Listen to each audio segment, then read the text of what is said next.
Have you ever noticed that every country on Earth owes money? The United States is $38 trillion in the red, Japan, $9 trillion. And the entire planet, over $315 trillion in debt, nearly 3 times larger than the global economy itself. Now here's the riddle that should make you pause. If everyone is in debt, who exactly is the creditor? Who's sitting on the other side of the table, collecting all that interest? When you follow the trail, when you trace who actually owns the debt, the truth gets unsettling. The world doesn't owe money to aliens or to some secret order hiding beneath the Alps. It owes money to itself, and that didn't happen by chance.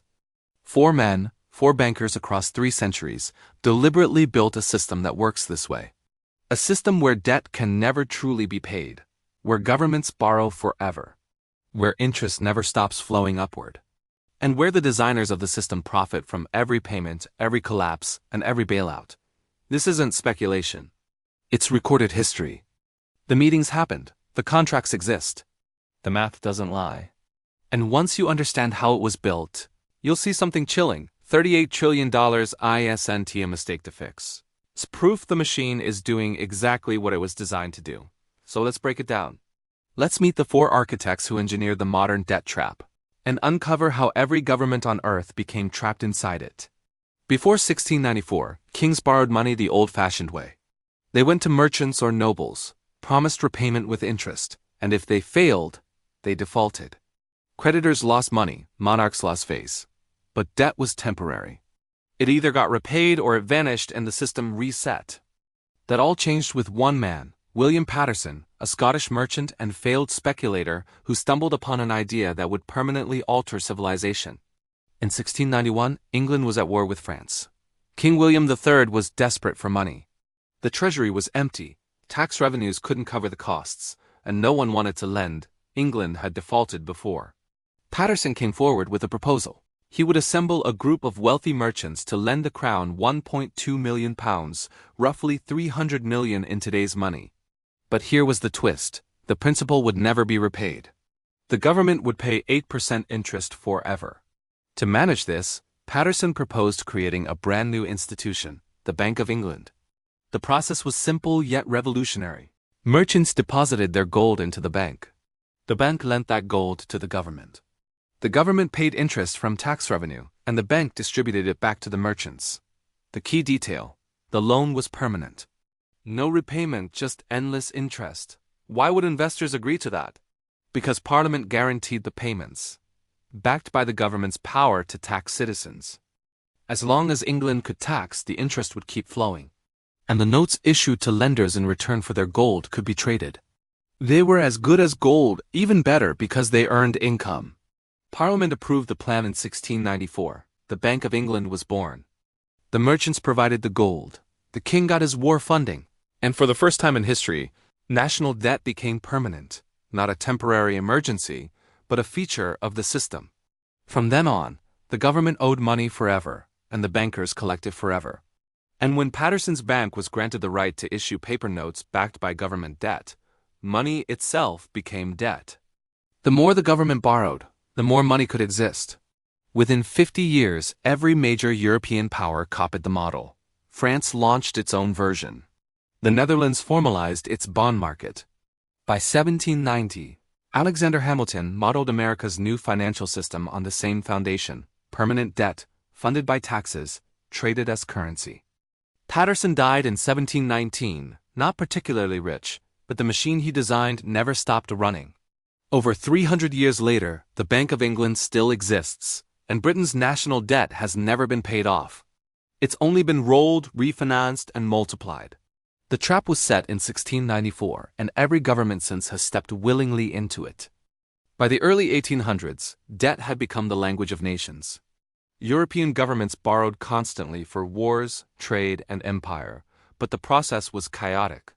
Loans were negotiated privately, rates varied wildly, and only the wealthiest could participate. Then came Nathan Rothschild, the man who industrialized debt. The Rothschild family began as money changers in Frankfurt. By 1800, the 5 brothers had built a financial web across Europe: London, Paris, Frankfurt, Vienna, and Naples. No one could move money faster than they could. And Nathan, operating out of London, turned that network into the most powerful financial engine of the 19th century.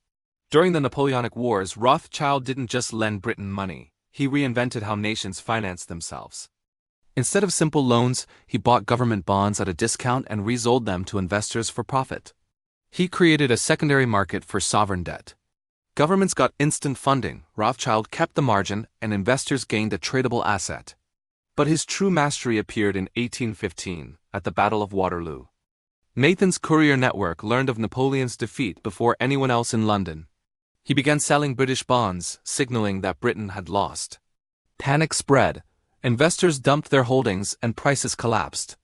When the market bottomed out, Rothschild quietly bought everything back. When official news of victory arrived the next day, prices soared, and Rothschild made a fortune. That was the birth of financial control through information. Control the news, control the markets, control governments. By the 1820s, every major European nation borrowed through Rothschild's network. They didn't just rely on him, they depended on him. Because now, sovereign debt was international. A British bond could be owned by a French investor, sold to a German bank, used as collateral by an Austrian noble. Debt became a global web. And here's the dark genius. Default was no longer possible. If one nation stopped paying, the entire financial system would shake. The network was too interconnected to fail.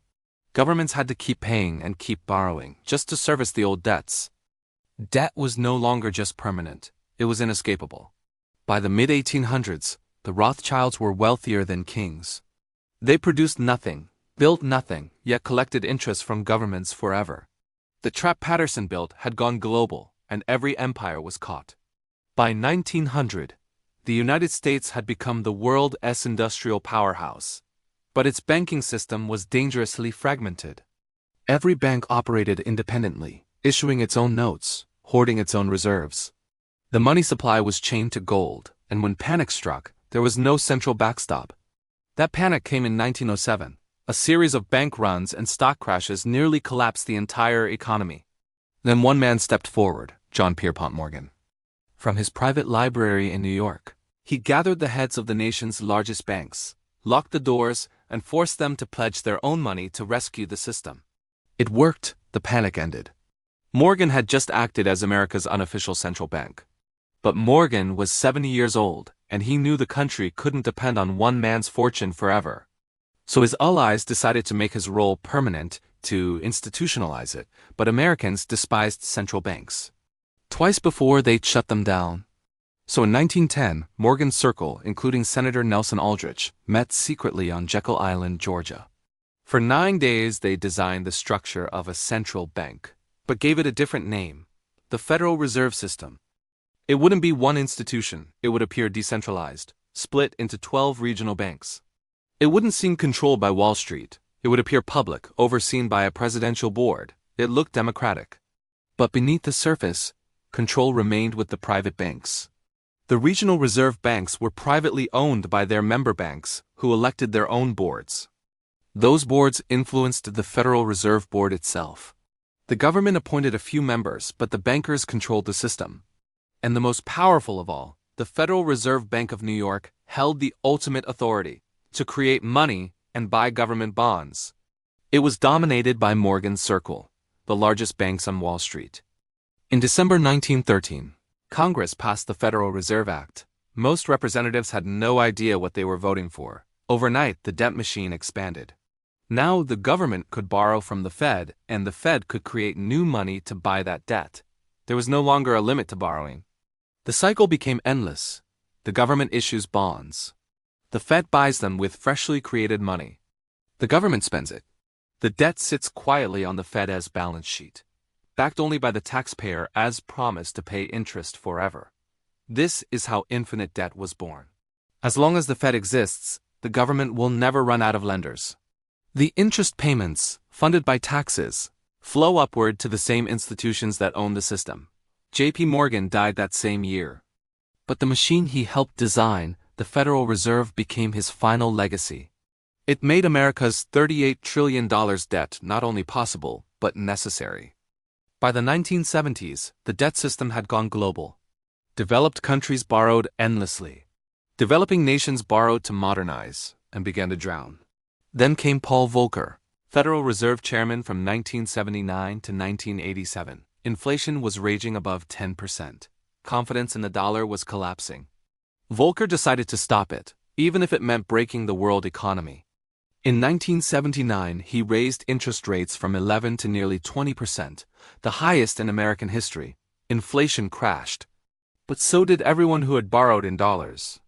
Mexico owed $80 billion. Brazil, $60 billion. Argentina, $40 billion. And when rates tripled, they couldn't pay. In 1982, Mexico defaulted. That should have caused a global collapse. American banks held most of the loans. Instead, Volcker intervened. Through the International Monetary Fund, he arranged a bailout, not to save Mexico, but to save the banks. The IMF lent new money to the debtor nations, just enough for them to keep paying interest to the creditors. But the loans came with brutal conditions. Governments had to cut public spending, privatize national industries, and open their markets to foreign control. Debt became leverage. When a country couldn't pay, its economy was restructured. Its sovereignty was sold off piece by piece. Volcker's innovation was clear. When debt becomes unpayable, don't cancel it. Restructure it. Keep the interest flowing and extract political concessions in return. For the next 40 years, the pattern repeated.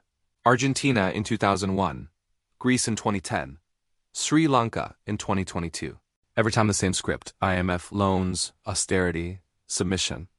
Volcker died in 2019, but the system he perfected still governs the world. It ensures that even when nations collapse, they remain trapped, refinanced into permanent debt, paying interest forever. So here's the full picture. Paterson made debt permanent in 1694. Rothschild made it global in 1815. Morgan made it infinite in 1913. Volcker made it inescapable in 1982. Together, they built a machine where governments borrow forever and interest never stops flowing upward. Today, the torch is carried by financial giants: BlackRock, Vanguard, State Street, Fidelity, the asset managers controlling tens of trillions in global investments. They buy government bonds with pension money, insurance funds, and retirement savings, collecting roughly $1 trillion in interest every year from U.S. debt alone. It's the largest ongoing wealth transfer in history, invisible because it isn't called a tax. It's called debt service, but the result is the same. Workers pay, institutions collect, the debt never shrinks. If the U.S. ever paid off its debt, the dollar supply would collapse. Because every dollar in circulation is born from government borrowing. Pay it off, and the money disappears. Deflation, depression, total collapse. That's why it can never end.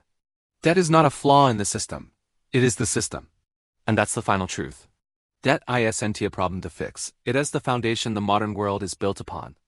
Interest is the rent humanity pays to live inside this financial architecture. 4 architects, 3 centuries, 1 system, and now every nation on earth is caught inside it. You've just seen how debt became the world's invisible prison. But this is only one piece of the machine. Subscribe Timeline Unveiled and see what they don't teach in schools. How money, power, and control are designed to keep you paying forever.